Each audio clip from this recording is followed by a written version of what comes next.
दोस्तों, हमारे आज के पॉडकास्ट में मैं एक कहानी लेके आई हूँ और हमारी कहानी का नाम है बिन ब्याही माँ। निम्मी बालकनी में बैठी है।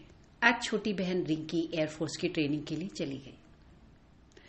दरवाजे पर घंटी बजती है। निम्मी उठकर दरवाजा खोलती है। चंपा आई है।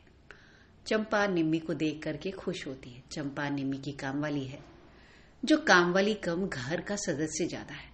घर के हर सदस्य का ख्याल रखती है। दीदी आज आप ऑफिस नहीं गई? निम्मी कहती हाँ, कुछ तबीयत ठीक नहीं लग रही। तुम ना चाय बना लाओ और यहीं साथ में मेरे बैठ के पियो। आज रिंकी भी चली गई तो घर बड़ा खाली खाली लग रहा है। चंपा हाँ दीदी, आप कभी घर में फुर्सत से बैठती कहाँ है? आपको तो सारे वक्त काम रहता है। आज आपको घर खाली लगेगा ही। ठीक है, आप बैठो, मैं आती हूँ, अदरक वाली चाय बना कर लाती हूँ। निम्मी और चंपा बैठकर चाय पी रहे हैं। चंपा दीदी, अब आप अपने बारे में भी सोचो। बहुत समय निकल गया, सबका तो सब कुछ हो गया। अब आप अपना भी घर बसा लो, कोई अच्छा लड़का देखो। आप कहो तो मैं आपके लिए देखूं? निम्मी हंसते हुए कहती है, अरे तुम भी ना चंपा, क्या बातें लेके बैठ जाती हो। अब इस उम्र में मुझसे कौन शादी करेगा? अरे दीदी, आपकी क्या उम्र हुई है? थोड़े से बाल ही सफेद हुए हैं। इस उम्र में आजकल देर से शादी करने का तो फैशन चल रहा है, आप भी कर लेना। और देखो, अब सबका तो घर बस जाएगा, फिर आप ही अकेली रह जाओगी। निम्मी मुस्कुराते हुए कहती, तू है ना मेरे लिए? अरे दीदी, मैं तो हूं। अच्छा दीदी, नाश्ते में क्या खाएंगी? निम्मी, तेरा जो मन करे बना ला और मेरे साथ ही बैठ के खा। हाँ हाँ, नाश्ता कर लो, उसके बाद मैं आपके बालों में तेल लगा दूंगी। थोड़ा आप आराम करके सो जाओ, क्योंकि आप कह रहे हो ना तबीयत ठीक नहीं है। हाँ ठीक है, तुझे जो ठीक लगे वो कर देना। चंपा कप उठाकर किचन में चली जाती है नाश्ता बनाने के लिए। निम्मी सोच में पड़ जाती है, कैसे पापा, मम्मी और उसका छोटा भाई, जो सड़क हादसे में तीनों, जब पापा अपने ऑफिस के काम से पूना गए थे और साथ में मम्मी को ले गए, छोटा भाई भी जिद करके साथ में चला गया।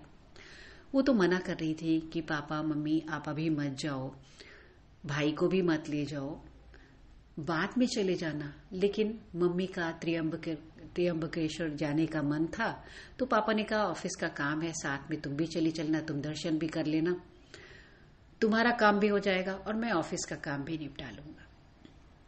छोटा भाई भी चला गया। उसने तो तीनों को रोका। ये पूजा और रिंकी भी जाने वाली थी, लेकिन मेरे मना करने की वजह से ये नहीं गई, नहीं तो आज ये भी जिंदा नहीं होती। जब तीनों की डेड बॉडी आई थी, उसका कैसा बुरा हाल था।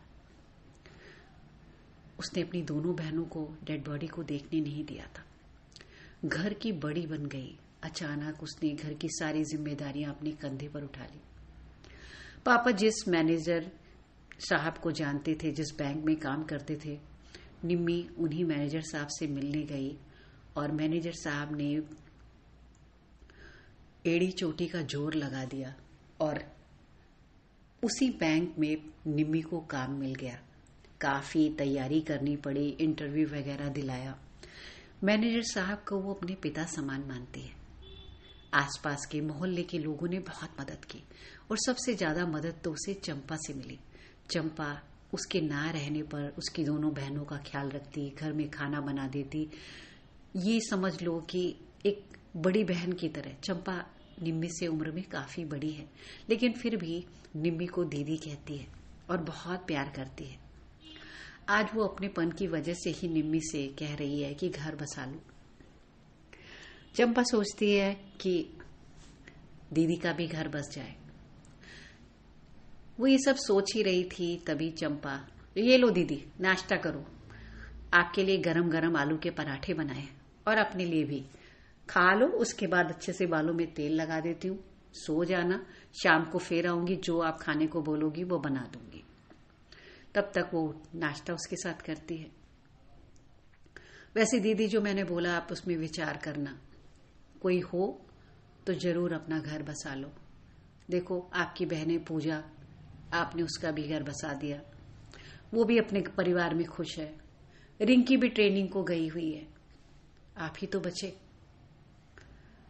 निम्मी, हाँ चंपा, जरूर सोचूंगी। अभी तुम ज्यादा मत बोलो।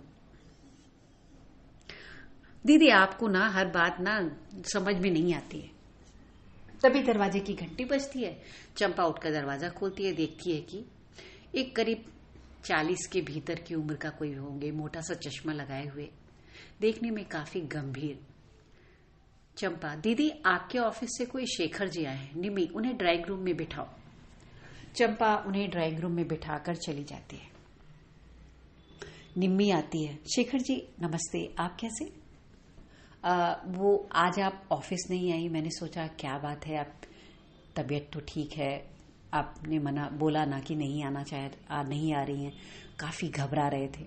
शेखर जी दरअसल उसी के ऑफिस में बैंक में काम करते हैं, लेकिन बहुत कम बात करते हैं, पर अगर किसी को भी किसी चीज की की जरूरत होती है तो हमेशा हर एक की मदद करने के लिए तैयार रहते हैं, इसीलिए शायद वो उसकी मदद करने के लिए भी आ गए।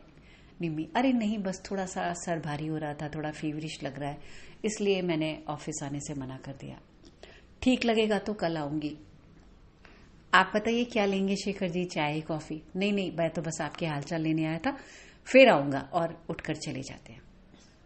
चंपा शेखर जी के जाने के बाद, दीदी अरे तो आपके तो ऑफिस में इतना अच्छा लड़का मौजूद है, आपसे उम्र में थोड़े से बड़े होंगे, पर मुझे तो बहुत अच्छे लगे। आप अपनी शादी की बात चलाओ, नहीं तो मैं चलाऊं, मैं करूं बात। निम्मी डांटते हुए चंपा को कहती है, अरे चंपा तू ना बस शादी किया, तेरे ऊपर जैसे कोई भूत सवार हो गया है, जा जाके जल्दी से अपना काम खत्म कर। नहीं नहीं, मैं काम तो खत्म कर चुकी हूँ, आपके बालों में तेल डालूंगी।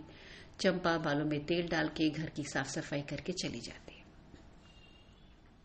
शाम को फिर आती है और खाना बना करके चली जाती है। अगली सुबह निम्मी जब उठने की कोशिश करती है, उससे उठा नहीं जाता। उसे पता चल जाता कि आज उसे बहुत ज्यादा हाई फीवर है और वो ऑफिस नहीं जा सकेगी। वो ऑफिस फोन मिलाती है और मना कर देती है कि वो 2-3 दिन ऑफिस नहीं आएगी। शेखर जी को जब ऑफिस में पता चलता है कि निम्मी जी नहीं आ रही है, तो वो निम्मी जी के घर पहुंच जाते हैं। दरवाजे पर घंटी बजाते हैं। चंपा दरवाजा खोलती है और कहती है कि दीदी की तो तबीयत ठीक नहीं है, मैं तब से कह रही हूँ कि आप चलो डॉक्टर के पास दिखा आते हैं, पर मान नहीं रही। आप आ गए हैं तो क्या आप मेरी मदद करेंगे, इन्हें डॉक्टर को दिखा के आते हैं। शेखर जी कहते हैं, हाँ मैं इसीलिए आया हूँ। और वो और चंपा मिलकर निम्मी को डॉक्टर के पास दिखा के आते हैं। चंपा निम्मी को दवाई वगैरह खिला के चली जाती है, अपने घर चली जाती है। 2-3 रोज में निम्मी ठीक हो जाती है, ऑफिस जाना शुरू कर देती है। निम्मी अब महसूस करती है कि शेखर जी काफी अच्छे हैं। निम्मी को शेखर जी के बारे में पता है कि वो अकेले हैं, गांव में उनकी जमीन है, माता पिता हैं, वो वहीं रहते हैं। शेखर जी ही शहर में रहकर नौकरी करते हैं। निम्मी जब ऑफिस में काम कर रही थी, तभी शेखर जी निम्मी के पास आते हैं और कहते हैं, आज आप मेरे साथ डिनर करने के लिए चलेंगी?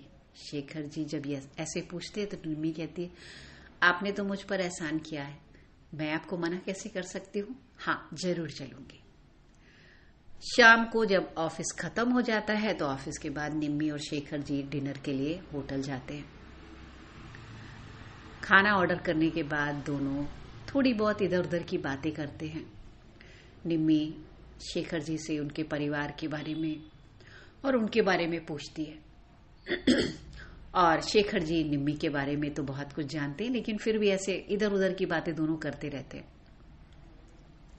जब खाना खत्म होता है तो उसके बाद शेखर जी अपनी पैंट की पॉकेट में हाथ डाल करके एक छोटी सी डब्बी निकाल करके टेबल पर रखकर निम्मी की आंखों में झांकते हुए कहते हैं, अगर आप मुझसे विवाह के लिए राजी हो तो इस डब्बी से अंगूठी निकालकर अपनी उंगली में पहन लें, नहीं तो हम दोनों जैसे दोस्त हैं वैसे रहेंगे।